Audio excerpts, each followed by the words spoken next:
Love, Death and Robots on Netflix has to be one of the most compelling horror and sci-fi anthology series in recent times. The fans of Lovecraftian horror will find quite a few moments to celebrate because some of the episodes introduce shades of eldritch monstrosities that will leave a lasting impact on the viewers. In this video, we have looked to assemble these Lovecraftian episodes in order to bring you the horror that is far beyond the logical world. Let's enjoy a healthy dose of nightmare fodder. Before we go into our explanation, we have a very small request. If you like our content, please support us by subscribing to our channel. This is a small click for you, but for us, it means a lot. Thank you. Let's begin.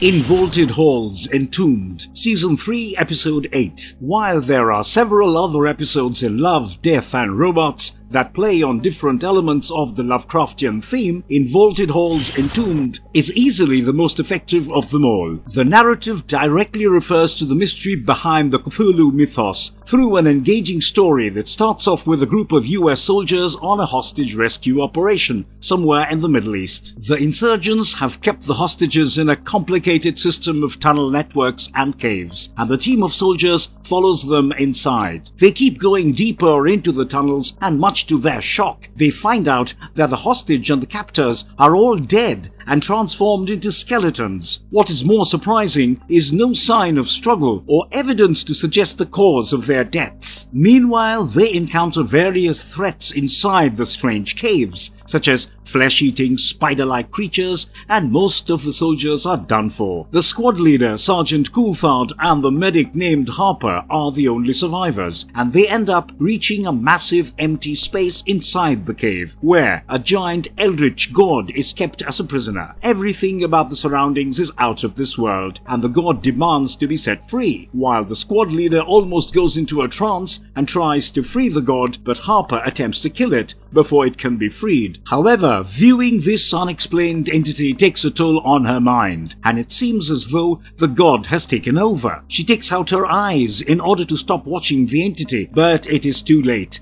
and we see her muttering a strange alien language as the episode ends on this dark note. Involted Halls Entombed captures the basic essence of Lovecraftian horror, which is the element of shock and surprise, and more importantly, the eldritch god in the story is none other than Cthulhu, one of Lovecraft's most popular creations. It surely doesn't get any more Lovecraftian than this, does it?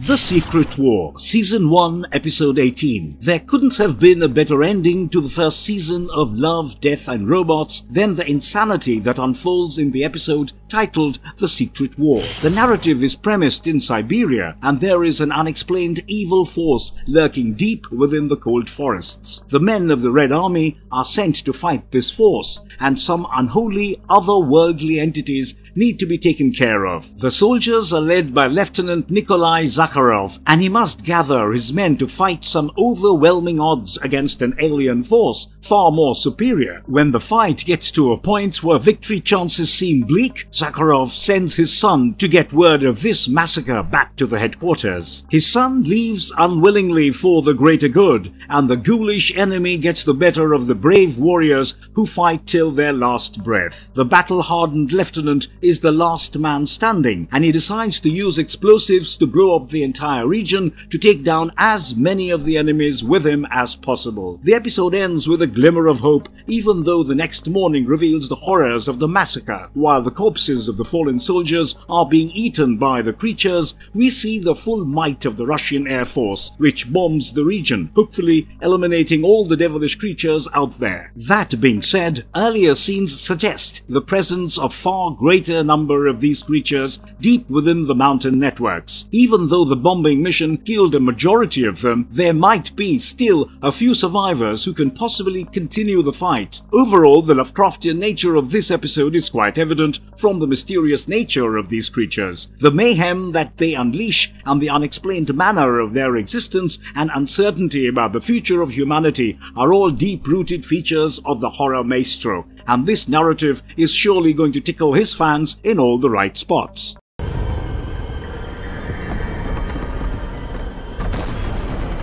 Bad Traveling, Season 3, Episode 2. David Fincher, the director of this episode, has been actively involved with the show as an executive producer from the beginning. But this is his first attempt at direction. He surely ensures a crisp start through an engaging story that borders heavily on the Lovecraftian side of horror. It starts off with a shark-hunting ship, which gets into some serious trouble after being attacked by a thanapod, a giant man-eating crustacean. Over the course of time, the powerful creature keeps hunting the crew of the ship, and there seems to be no hope of survival. Meanwhile, it chooses the hold of the ship to nest, and surviving crew members are absolutely clueless about how to deal with this threat. A process of drawing straws is decided in order to choose the crew member who would be responsible for tracking down the creature in the hold of the ship. Torin is the chosen one, but instead of an unexpected death at the hands of the creature, he manages to communicate with the thanapod. It reveals its intentions of heading to Faden Island, probably to feed on the island population, and Torin strikes a deal where he would provide safe passage for the creature in exchange for his own life. However, Torin has other plans, and he intends to dump the creature on an uninhabited island nearby. Although a couple of crew members are against disobeying the creature, Torin's decision is final. In the meantime, the creature has given birth to hundreds of tiny thanopods, and it requires more food. When the other crew members try to revolt, Torin kills them all, and it is revealed that everyone actually wanted to head to Faden Island to save themselves. He then sets fire to the ship and leaves the creature to die along with its offspring. The nature of the story is a classic sailor's myth with the iconic sea monsters, and the creature is surely going to remind you of some of Lovecraft's creations. The story is morbidly haunting, and Torin's bravery and awareness of the greater good gets it to a much-needed positive ending.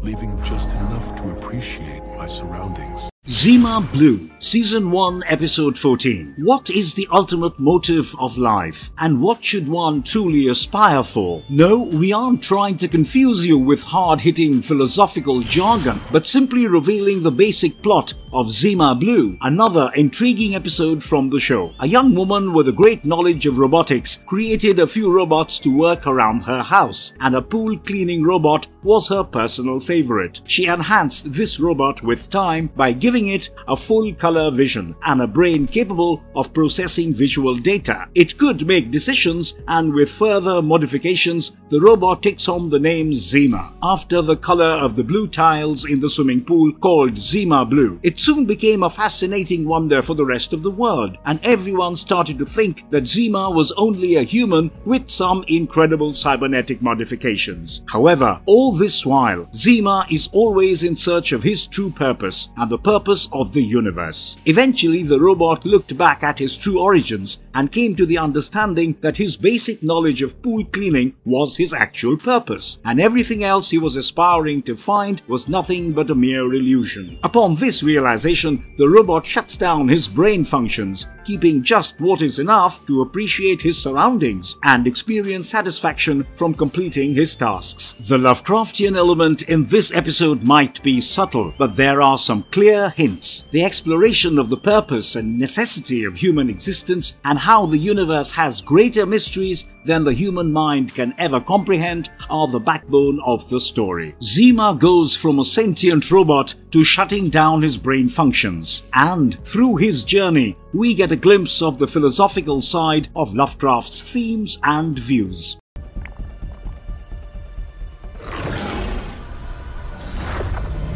Swarm, Season 3, Episode 6. You cannot possibly experience the best of Lovecraftian horror without some unexplained alien creature in the mix of things, and Swarm is a pleasant surprise in the third season of the show. It unveils the horrors that two human scientists discover while researching on an ancient alien entity, a species that has evolved for millions of years, prepared to survive any hostilities that they might encounter. Dr. Afriel and Dr. Galena explore the alien alien nest, which is collectively called a swarm. The latter has been living there, and she explains the intricate details of the working of the swarm to Dr. Afriel. It is truly a genetic wonder, and these aliens feed on nutrient-rich fungi as their main food source. Finally, after witnessing the structure of the swarm, Dr. Afriel reveals that he is there to understand the working of the nest and implement it for human expansion. He intends to take an egg from the nest so that the humans can recreate the same level of genetic genius. However, he is yet to understand certain powers of these alien creatures. The swarm has invaded Dr. Galena's brain and managed to learn all about humanity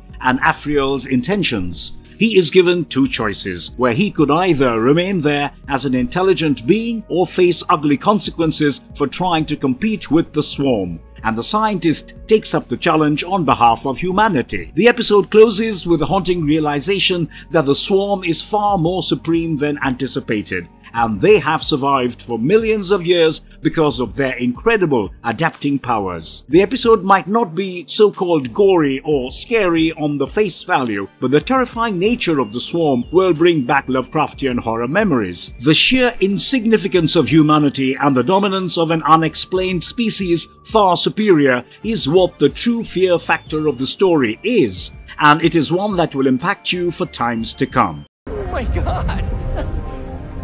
I can feel them!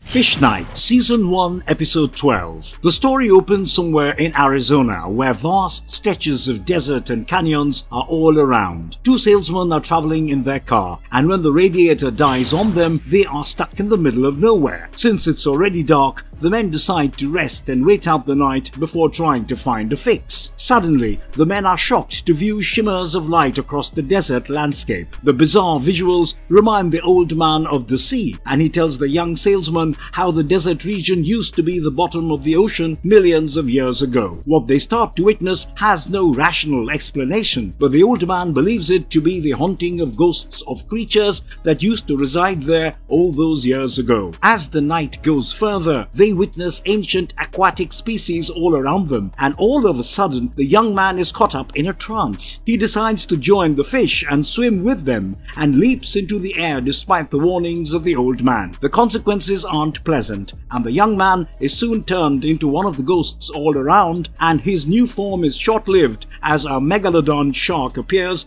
and the young man gets eaten. Finally, it all ends like a bad dream, and the old man remains as the only survivor in this otherworldly experience. Some episodes, especially those bordering on the themes of H.P. Lovecraft, can never really have a simple explanation, and Fish Night is not an exception. All we can say is that the bizarre event was not just some simple haunting that the two men experienced. When the young man chose to join the fish, he probably crossed some supernatural boundary and slowly blended with the school of fish. Since the old man never crossed over, he was safe from the megalodon, but the young man became prey. It is certainly one of the trippiest episodes from the show, and you are going to have fun watching it.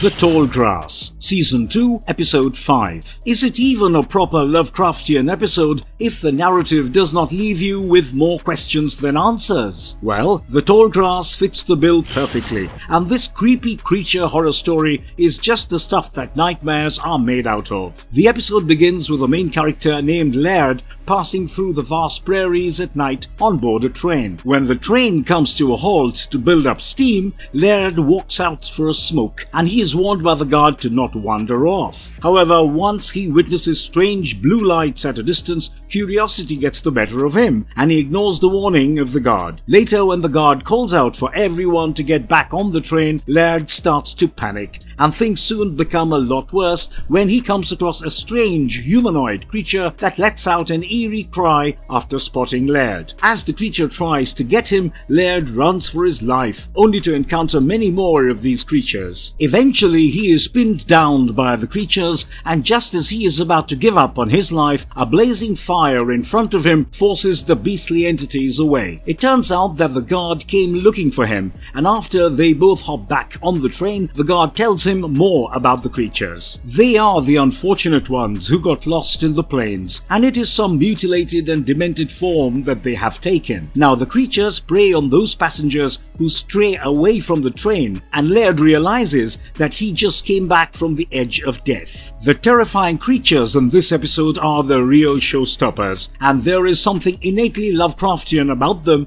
that makes us put the Toall Grass on this list.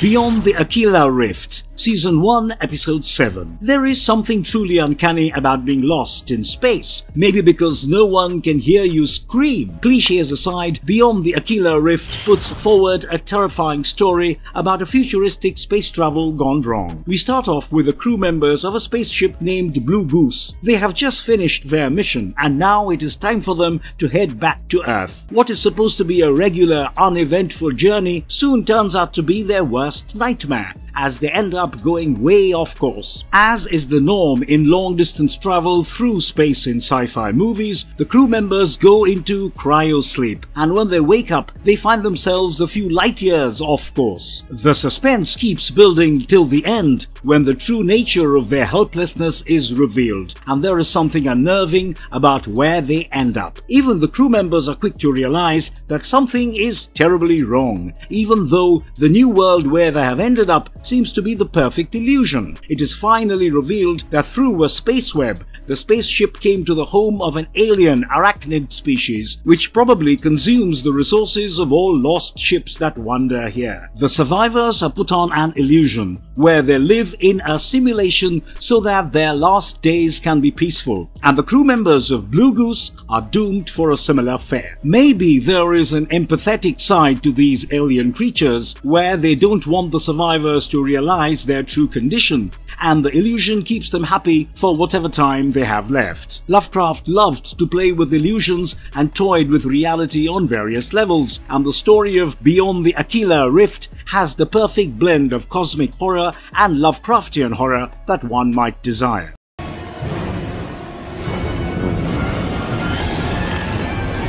Sucker of Souls, Season 1, Episode 5. Sucker of Souls has to be one of the most chaotic episodes in Season 1, and the narrative hardly has room for a breather for the viewer. The story starts off in an anticipatory mode where we see a hired mercenary, Flynn, and the archaeologist named Dr. Wehunt running away from something through underground tunnels. It is soon revealed that they were exploring a cave network and stumbled across a passage with strange writings in it. Suddenly they are attacked by a vampire-like creature who has been awakened in the process, and an intern with them named Simon is killed. Flynn and Dr. Wehunt attempt to escape, and the mercenary sets up two of his men to set a trap for the beastly creature. This creature is revealed to be none other than the notorious Dracula, and when Flynn is cornered, he gets a lucky reprieve after Dracula runs away after seeing a cat. It turns out that Dracula has a particular aversion for cats,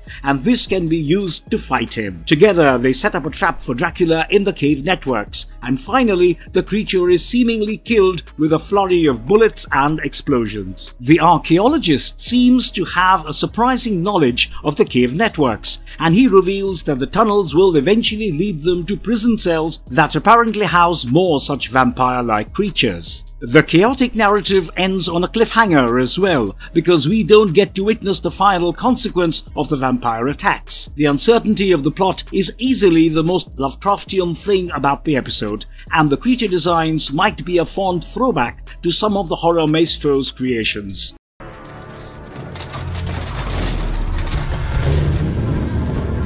The Dump, Season 1, Episode 9. One of the primary features in the works of H.P. Lovecraft is his skill in crafting terrifying, otherworldly creatures that somehow interact with the human world. The Dump traces a similar theme, and we experience yet another bizarre creature in Love, Death and Robots. The story starts off with a resident of a dump yard named Ugly Dave. He has been living there for far too long, and a few years ago he had a rather strange interaction with a creature. While he was having a drink with his friend Pearly, this creature appeared out of nowhere and ate Pearly alive. This dump monster was born out of heat and garbage, and whatever it consumed became a part of it. However, Dave formed a unique relationship with the creature, and it coexisted with him in the dump yard as his pet, which he names Otto. Back in the present day, Dave is troubled by a condescending city inspector who wants him to evacuate the dump yard. The inspector is worried about safety regulations and sanitation issues,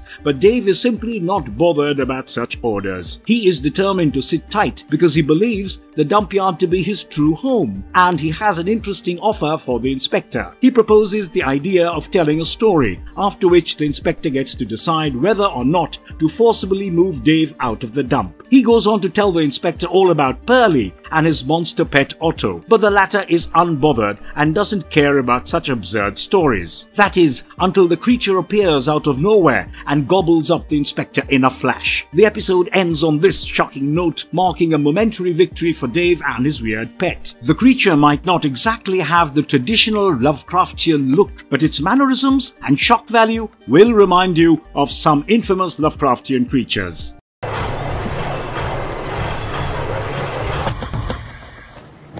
The Witness, Season 1, Episode 3. The real horrors and mysteries of the universe are usually carefully guarded by the time-space continuum of the universe, and there is nothing more Lovecraftian than this theme of cosmic horror throughout the story. The Witness tells the strange and unexplained sequence of events where a sex worker witnesses a murder take place right in front of her eyes. Much to the shock of the killer, he realizes that the woman he just killed looks exactly like the woman who just witnessed him in the act. The Witness makes a run for her life, and the killer is in pursuit, seemingly wanting to talk it out and clarify certain things. What makes things more eerie is the nature of the city, which looks like a futuristic, unreal version of Hong Kong. There are hardly other people on the streets, which sometimes give the setting a rather apocalyptic tone, and the chase eventually ends up with the Witness entering her sex club and grabbing a gun from her boss. She then makes her way to the killer's apartment